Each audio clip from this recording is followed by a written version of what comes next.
तो last episode में हम लोगों ने देखा था कि ली चेन जिस जगह प्रैक्टिस कर रहा होता है, लिंगर भी उसी जगह पहुंच जाती है, जिसे देखकर ली चेन थोड़ा सा डर जाता है और वो कहता है कि ये तो काफी हाई रैंक वाली कल्टीवेटर है। जब वो डुवान की आवाज सुनता है तो वो समझ जाता है कि वो इसके पीछे पड़ा है, तो वो लिंगर को लेकर एक गुफा के अंदर चला जाता है।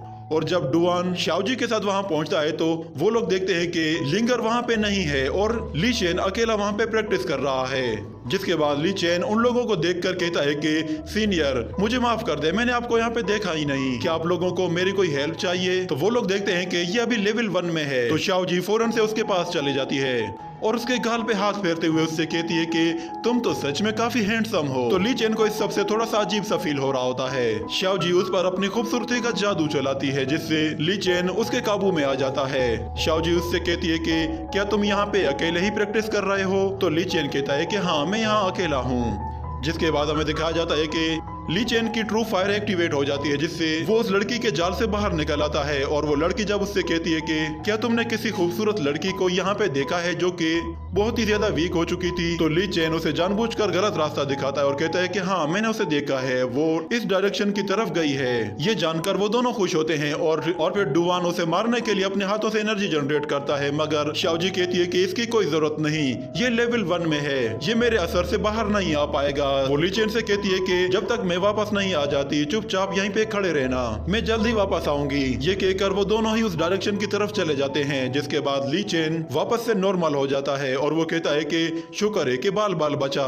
ये लड़की तो बहुत ही खतरनाक है, ये किसी को भी वर्गला सकती है, इसकी कल्टीवेशन रैंक भी काफी हाई है। इतने में अचानक ली चेन को लिंगर की याद आती है, तो वो फौरन से भागते हुए गुफा के अंदर चला जाता है, जहाँ पे वो देखता है कि लिंगर वो काफी वीक हो चुकी है। तो वो उसके पास आकर उससे कहता है कि मैडम, आप बिल्कुल सेफ हैं, आप घबराएं मत। मगर लिंगर वहीं पे गिर जाती है, तो ली चेन उसे सहारा देता है। जिसके बाद अगले सीन में हमें दिखाया जाता है कि ली चेन लिंगर को अपनी पावर से हील कर रहा होता है। और लिंगर जब होश में आती है तो वो कहती है कि मुझे अपनी बॉडी में बहुत ज्यादा हीट फील हो रही है। और ली चेन उससे कहता है कि प्लीज मैडम, आप थोड़ी देर के लिए यूं ही बैठी रहें, आप बिल्कुल ठीक होने वाली है। तो लिंगर पीछे मुड़कर देखती है तो ली चेन उसे काफी हैंडसम लगता है, तो वो ली चेन के ऊपर चढ़ जाती है। ये देखकर ली चेन काफी घबरा जाता है, मगर लिंगर उसके ऊपर चढ़कर उसे दबोच देती है और फिर उसके साथ रोमांस करना शुरू करती है। जिसके बाद ये सीन यहीं पे कट होता है। अगले सीन में हमें दिखाया जाता है कि डुवान और शाओजी दोनों ही लिंगर को ढूंढ रहे होते हैं और फिर डुवान कहता है कि हम लोग उस लड़की को पिछले 1 घंटे से ढूंढ रहे हैं, मगर वो अभी तक हमें नहीं मिली। तो शाओजी कहती है कि कहीं ऐसा तो नहीं है कि हम लोग किसी गलत डायरेक्शन की तरफ आ गए हो, या फिर ऐसा भी हो सकता है कि उस हैंडसम लड़के ने हमें गलत डायरेक्शन पर भेज दिया हो। मगर ये कैसे हो सकता है? मेरे कंट्रोल से आज तक कोई भी बाहर नहीं आ पाया, उस लड़के ने हमसे जरूर झूठ बोला है। जिसके बाद डुवान कहता है कि उस लड़की पर जहर का असर हो रहा था और वो इस हालत में ज्यादा दूर तक नहीं जा सकती, वो वहीं कहीं आसपास ही होगी, चलो चलकर ढूंढते हैं।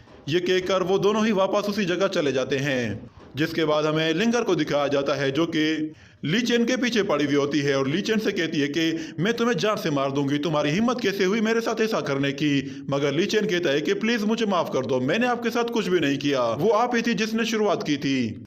तो लिंगर कहती है कि तुम्हें फिर भी ऐसा नहीं करना चाहिए था। ये कहकर वो उसे एक जोरदार किक मार के नीचे गिरा देती है और फिर उसे गर्दन से पकड़कर हवा में ऊपर उठा लेती है और उससे कहती है कि तुम 1 नंबर के कमीने हो, इसलिए अब तुम मरने वाले हो। ये सुनकर ली चेन कहता है कि मुझे तो तुम्हें बचाना ही नहीं चाहिए था। ये सुनकर वो लड़की ली चेन को उठाकर दूर फेंक देती है और फिर अपनी पावर्स को एक्टिवेट करके उसे मारने के लिए उसके पास आती है। जिस पर ली चेन उससे कहता है कि प्लीज ऐसा मत करें, मगर वो कहती है कि मुझे तुम्हें यहीं मार देना चाहिए। ये कहकर वो उस पर जैसे ही अटैक करने वाली होती है तो अचानक रुक जाती है। उसे फील होता है कि डुवान और जिशियाओ उसकी तरफ आ रहे हैं, तो वो ली चेन को छोड़ देती है और उससे कहती है कि तुम यहीं रहो। वो उसे मैजिकल रोप से बांध देती है और उससे कहती है कि यहाँ से हिलना मत, मैं जल्दी वापस आऊंगी।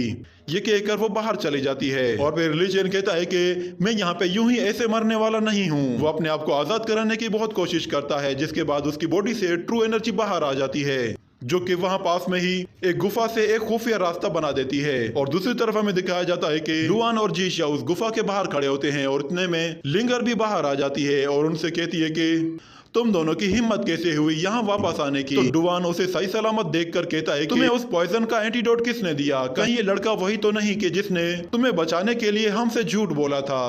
उस लड़के का सुनते ही लिंगर गुस्से में आ जाती है और कहती है उसका तो नाम भी मत लो। वो गुस्से में अपनी फॉर्मेशन को एक्टिवेट करती है, जिससे वो उन लोगों पर एक बहुत ही पावरफुल अटैक करती है, जिससे उन दोनों को बहुत ज्यादा तकलीफ होना शुरू हो जाती है। और फिर लिंगर उनसे कहती है कि तुम दोनों ने जो हरकत की थी तुम्हें उसका सिला मिल रहा है। ये सुनकर जिशिया उससे कहती है कि तुम्हें क्या लगता है कि हम तुमसे डरते हैं। ये कहकर वो भी अपनी पावर्स को एक्टिवेट करती है, जिसके बाद वो डुआन से कहती है कि हमें अपने लीडर के लिए कोई और तोहफा देखना होगा, क्योंकि मैं इस लड़की को मारने वाली हूँ।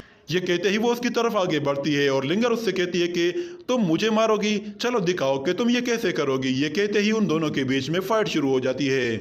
वो दोनों लड़ ही रहे होते हैं कि डुआन उसकी हेल्प के लिए आगे बढ़ रहा होता है, मगर उसे फील होता है कि अचानक कोई उसकी तरफ आ रहा है और वो बहुत ही हाई कल्टीवेटर है, जिस पे डुआन खुद भी घबरा जाता है और जिशिया उसे कहता है कि जल्दी करो, यहाँ से निकलो। और दूसरी तरफ फाइट करते हुए लिंगर शाओजी को एक जोरदार लात मार के पीछे हटा देती है, जिसके बाद जिशिया फौरन से वहां से भाग जाती है और हमें दिखाया जाता है कि वहां पे एक और लड़की आ जाती है, जो कि लिंगर से आकर कहती है कि क्या तुम ठीक हो, तुम्हें तो चोट लगी है। मगर लिंगर कहती है कि मैं बिल्कुल ठीक हूँ। मगर शुआन कहती है कि नहीं, तुम ठीक नहीं हो, चलो मेरे साथ, हम लोग सेक्ट वापस चलते हैं। वो उसे अपने साथ लेकर जाती है, मगर जाते हुए लिंगर को याद आता है कि उसने ली चेन को तो आजाद ही नहीं किया। वो शुआन से कहती है कि तुम आगे चलो, मैं एक जरूरी काम निपटा कर आती हूँ, प्लीज मेरा पीछा मत करना। ये कहकर वो उस गुफा में आ जाती है, जहाँ वो देखती है कि ली चेन वहां पे नहीं है और उसने सारी रस्सियां काट दी हैं। मगर उसका जेट टोकन वहीं पे पड़ा हुआ होता है, जिसे वो उठाकर देखती है और उसे पता चल जाता है कि ली चेन होंग्यू सेक्ट का एक आउटर डिसाइपल है, जिस पर वो कहती है कि तुम तो मेरे हाथों नहीं बचोगे। इसी के साथ ये सीन यहीं कट होता है। अगले सीन में हमें एक एरिना को दिखाया जाता है, जहाँ पे जाओ लोंग अपने जूनियर के सामने खड़ा हुआ होता है और वो उससे कहता है कि मुझे ली चेन क्या बताओ, वो वापस आया या नहीं। तो जोंग टाओ कहता है कि मैंने सब लोगों को जमा कर लिया है और हम लोग काफी दिनों से गार्ड कर रहे हैं और हम लोगों में से किसी ने भी अभी तक ली चेन को नहीं देखा। जिसके बाद जाओलोंग को याद आता है कि जब वो लोग मिशन पवेलियन में आपस में मिशन टोकन के लिए लड़ रहे होते हैं, तो उस वक्त ली चेन ने कोई टोकन उठा लिया था। ये सोचकर जाओलोंग कहता है कि ली चेन काफी लकी है, क्योंकि मैं उस बूढ़े आदमी से और ली चेन से एक साथ जान छुड़ाना चाहता हूँ। वो जोंग टाओ से कहता है कि फिलहाल ली चेन के बारे में भूल जाओ और उस बूढ़े की खबर लो और कुछ भी करके उससे वो टियानलिंग स्पेल छीन लो। ये कहने के साथ ही ये एपिसोड यहीं पे खत्म हो जाता है।